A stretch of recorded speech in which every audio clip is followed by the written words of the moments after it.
Hi Ellen, my name is Melissa and I want to tell you about my dear friend Stephanie. A little over a year ago, her mom was diagnosed with stage 4 lung cancer.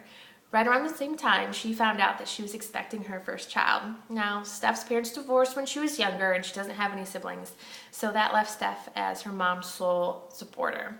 Now, Steph is a teacher who lives in New Carlisle and her mom lived a few hours away. So she would take days off school and drive those few hours to be there for her mom during her chemo and talk to the doctors and the nurses and really be her mom's advocate during this fight.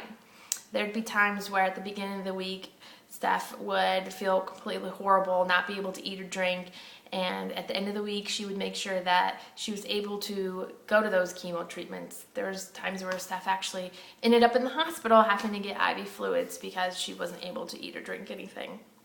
Now, unfortunately, at the end of summer, beginning of fall last year, they found out that the chemo wasn't working and that her cancer was now terminal. Steph made the decision that she wanted to move back in with her mom so that she could be there for her and they could spend time together and she could take care of her during this process. Her husband had to stay back in New Carlisle and work as youth pastor so that they would have some source of income with a new baby on the way.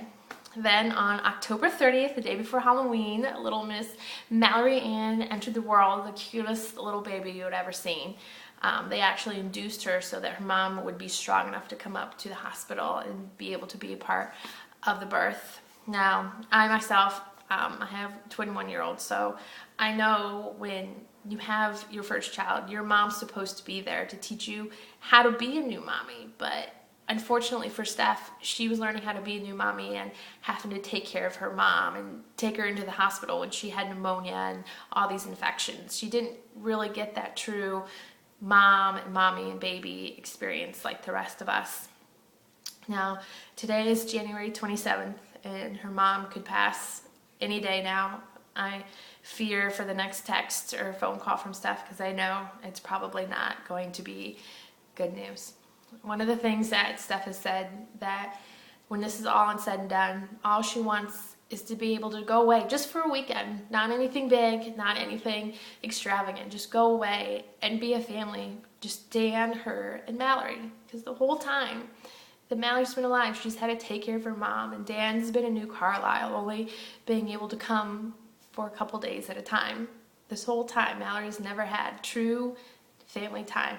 And after being there for her mom through chemo and driving hours and hours, 2 doctor's appointments and taking a leave of absence and not having very much money because they're living on a youth pastor salary, all she wants is just time with her husband and her daughter. So I know there's not a lot that you or I could do to help with the passing of her mom, but maybe a weekend away will make some bit of difference for someone who is the strongest, bravest girl that I know. So thank you for listening to my story, and I'm glad I didn't get the ugly cry on. I was a little worried about that. So thank you, Ellen. Bye.